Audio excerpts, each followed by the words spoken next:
সূর্য মামা, চন্দ্র মামা। কয় মামা? সূর্য এবং চন্দ্র, কোনটার আলো বেশি প্রখর? কোনটার আলোটি মিষ্টি? মিষ্টি কোনটা? চন্দ্র। বিজ্ঞান আমাদেরকে জানান দিয়েছে চন্দ্রের নিজস্ব কোনো আলো। এই তো যুবক ভাইয়ের আওয়াজ দিয়ে বলেন, চন্দ্রের নিজস্ব কোনো আলো। আরে জোরে বলেন, চন্দ্রের নিজস্ব কোনো আলো। তো চন্দ্রমামা আলোকিত হয় কিভাবে? বলে যে সূর্যের রিফ্লেক্টে। এবার সেটা বুঝবেন কিভাবে? কিছু ঘড়ি আছে দেখবেন আন্ধারে গেলে জ্বলে, দেখছেন? এমন একটা পেপার থাকে যে পেপারটা ওই অন্ধকারে গেলে অটোমেটিক উদ্ভাসিত হয়, ঠিক যেন চন্দ্রের আলোর মতো। তো ও পেপার তুই জ্বললি কেমনে? বলে যে ওই যে তাপ নিয়েছি, ওই তাপটার কারণে আমি জ্বলি। ঠিক একই থিওরিটা সূর্যের আলোতে চন্দ্র আলোকিত হয়। বিজ্ঞান আমাদেরকে জানা দিয়েছে চাঁদের নিজস্ব কোনো আলো। আপনি শুনলে অবাক হয়ে যাবেন, এই তথ্যটাও কোরআনে আছে। আরেকটু জোরে। এবার বলেন, সেই কোরআন যার হৃদয়ে থাকবে, গবেষণার জন্য যে সময় দিবে, সে ঝগড়ার সময় কই পাবে? আগে একটা জিনিস আমি ক্লিয়ার করি, আমি আল্লাহর দুনিয়ায় শ্রেষ্ঠ একটা গুনাহগার, আমি স্বীকার করছি। আমার মতো যারা গুনাহগার পাপী আছেন তারা একটু হাত তুলেন। আপনারা যারা হাত তুলবে না তারা ফেরেশতা, আর গুনাহগার আমার মতো যারা আছেন একটু হাত তুলেন। এবার নামান, নামান। যে গুনাহগার সে পাপী, যে পাপী সে আসামি। কি বলেন? যে গুনাহগার সে পাপী, যে পাপী সে আসামি। তো যে আসামি সে অন্যের বিচারক হয় কেমনে? যে আসামি সে কখনো অন্যের বিচারক হতে পারে না। এই বুঝটা যদি আমরা বুঝতাম, চার দোকানে বসে বদনাম করার সাহস আমাদের হতো না। একজনের অনুপস্থিতিতে অন্যের বদনাম করার সাহস আমাদের হতো না। ও কি করেছে, ও কি করেছে, ও কি বলেছে, এই কথা বলার সাহস হতো না। তখন মন বলতো বলার জন্য, বিবেক বলতো আরে তোর চাইতে বড় আসামি তো আর হতে পারে না, তুই অন্যের দোষ ধরিস কেন? এই থিওরি যদি মেনে চলতাম, সমাজ কি শান্তির হতো না অশান্তির হতো? পরিবার কি শান্তির হতো না অশান্তির হতো? এই থিওরি যে শিখাই দেয় সেটার নাম ইসলাম। আমরা ইসলামটাকে নিতে জানার মতো জানি নাই। আজকে একটা কথা বলি, মন খারাপ করলে করিয়েন, পরে করিয়েন, সমস্যা নেই। আমরা কেউ, মনোযোগ আছে? বসানো, দাঁড়ানো, ডানে বামে, সামনে পিছনে, আমি শ্রদ্ধার সাথে বলছি, আমরা কেউ মুসলমান নই। কিভাবে জানেন? আমরা মুসলমান দাবি করছি সপ্তাহে 2 রাকাত নামাজ পড়ে। বেশিরভাগ আমার মতো বাটপার এখানে আছে, সপ্তাহে শুধু 2 রাকাত পড়ে, আর গুলার খবর নেই। 2 রাকাত পড়নেওয়ালা যদি মুসলমানের সার্টিফিকেট দাবিদার হয়, ইমাম হুসাইনের মতো কারবালের নামাজিকে আপনি কি বলবেন? বুঝেন না মনে কথা? যেখানে জান চলে যাওয়ার উপক্রম, উনি নামাজ ছাড়েনি। খুদাই পেট ফেটে যাচ্ছে, নামাজ ছাড়েনি। রবের দরবারে সিজদা দেওয়া ছাড়েনি। যেমন নামে মুসলমান তেমন কামে মুসলমান।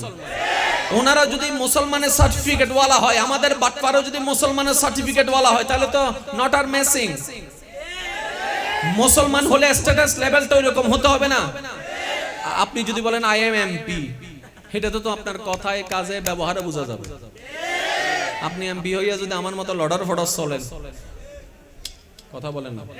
যার যার একটা স্ট্যাটাস, ডক্টরের স্ট্যাটাস আলাদা, ডাক্তারের স্ট্যাটাস আলাদা, ইঞ্জিনিয়ারের স্ট্যাটাস আলাদা, ইমামের স্ট্যাটাস আলাদা, প্রত্যেকটা কিছুর আলাদা স্ট্যাটাস বহন করে। তো যে মুসলমান হবে তার স্ট্যাটাস তো সেই রকম হতে হবে। বাপলে বাবা যায়, দেখলে দেখা যায়, মুসলমান দাবিদার হয়েছি, মাইকের আওয়াজ যতটুকু যাচ্ছে, মুসলমান হয়েছি, ঠিক আছে, দাবি আমরা করে যাচ্ছি, কিন্তু আমরা কেউ মুসলমান হতে পারি নাই। এবার প্রশ্ন করে, তাহলে আমরা কি? শ্রদ্ধার সাথে বলি, আমরা কেউ মুসলমান নই, আমরা মুসলমান হওয়ার চেষ্টায় আছি। কোন বান্দার ভাগ্যে যদি মুসলমানের সার্টিফিকেটটা চলে আসে, তার আর কিচ্ছু লাগবে না। এটাই আমরা মুসলমান মনে করি বাস পড়লাম ওই যে করলাম হয়ে গেল। এবার রসুলকে জিজ্ঞেস করলেন, ইয়া রাসূলুল্লাহ সাল্লাল্লাহু আলাইহি ওয়াসাল্লাম, আমরা তো সবাই মুসলমান দাবিদার, প্রত্যেকটা কিছুর তো একটা শর্ত থাকে, আমরা তো এতটুকু জানি। মুসলমান হওয়ার জন্য আমাকে কয়টা শর্ত ফিল আপ করতে হবে? নবী রাহমাতুল লিল আলামিন বলে, যতগুলা শর্ত তোমাকে ফিল আপ করতে হবে তার মধ্যে অন্যতম দুইটা শর্ত হচ্ছে আল মুসলিমু মান সালিমাল মুসলিমুনা মিন লিসানিহি ওয়া ইয়াদিহি। তোমার জবান থেকে যদি কেউ কষ্ট না পায়, তোমার হাত থেকে যদি কেউ ব্যথা না পায়, তাহলে তুমি মুসলমান হওয়া শুরু করেছো। হাতেরটা কোন রকম বাদ গেল, আপনার আমার জমানের আঘাত থেকে কেউ এই আসুবরি বই থেকে দিতেছ, আরে জোর হ না, আমাদের জবান থেকে কেউ রক্ষা নাই। জামাই বউরে ছাড়ে না, বউ জামাইরে ছাড়ে না, বন্ধু বন্ধুরে ছাড়ে না, ওই বন্ধুরে ছাড়ে না। মুখের সেজন্য একটা কথা আছে, তীরের আঘাতের চাইতে অনেক গুণ মারাত্মক জিহ্বার আঘাত, কথার আঘাত। কারণ তীরের আঘাতটা দেহকে ক্ষত বিক্ষত করে, একটা সময় গিয়ে সেটা শুকিয়ে যায়, সেটা নিরাময় হয়। কিন্তু মনের যে আঘাতটা লেগে যায় জবানের কারণে, সেটা 50 বছর হলেও কিন্তু ওই ঘাটা থেকে যায়। ওটা দেখা যায় না, ওটা বিশ্ব দেখে না, এটা দুনিয়া দেখে না। চোখের পানি তো সবাই দেখে, মনের পানি কয়জনে দেখে? চোখের পানি, মনের পানিটা তো কেউ আর দেখে না, মনের সেই কষ্টের পানিটা তো আর কেউ দেখে না। সেজন্য নবী রাহমাতুল লিল আলামিন বলে, মুসলমান সেই যার জবান থেকে কেউ কষ্ট পায় না। এবার আসেন, নবীর, আপনার নবীর জবান থেকে, ব্যবহার থেকে কেউ কষ্ট পেয়েছে দেখান? আরে আর নবীর চুরি মাইতো এসে দে ইতের পর্যন্ত না সুবহানাল্লাহ। এবার আইদননি বেগিন জমা রাহন গরজ যাই রে, তুই এক করতে সুবহানাল্লাহ বেগিন হই ফেলি। আর একটু জোরে বলেন না সুবহানাল্লাহ, আর একটু চিল্লায় বলেন সুবহানাল্লাহ। আমাদের নবী থেকে কেউ কষ্ট পাইছে? এবার আপনারা যেটা জানেন সেই প্রখ্যাত ঘটনাটাই একটু ছায়া দিচ্ছে আপনাদেরকে।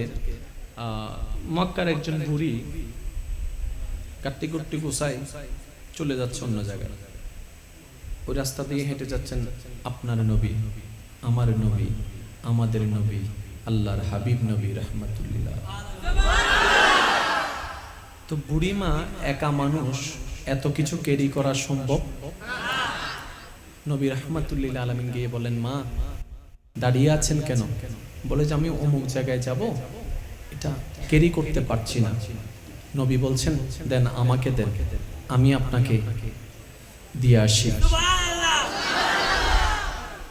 যার গোলামি করার জন্য আল্লাহ জিব্রাইলের মতো ফেরেশতাকে মনোনয়ন করে রেখেছেন, আর আপনার সেই নবী কি করছেন? একজন বৃদ্ধ মহিলার গাট্টিয়াল গাইতেছে। অনেক দূর যাওয়ার পরে নবী ওনাকে পৌঁছায় দিলেন। পৌঁছে যাওয়ার পরে ওই বুড়ি মা বললেন, তোমাকে দেখে তো খুব ভালো ছেলে মনে হচ্ছে, কোথায় থাকো? বলে যে মক্কায়। তাহলে তোমাকে একটা আমি উপদেশ দিচ্ছি, শোনো। মক্কায় নাকি একটা জাদুঘর বের হয়েছে, আব্দুল্লাহর ছেলে যার নাম মোহাম্মদ। ওর কথা যায় শুনে সে নাকি পটে যায়, দলে যোগদান করে, বাপদাদার ধর্ম ছেড়ে দেয়। সাবধান থাকিও তুমি তার থেকে।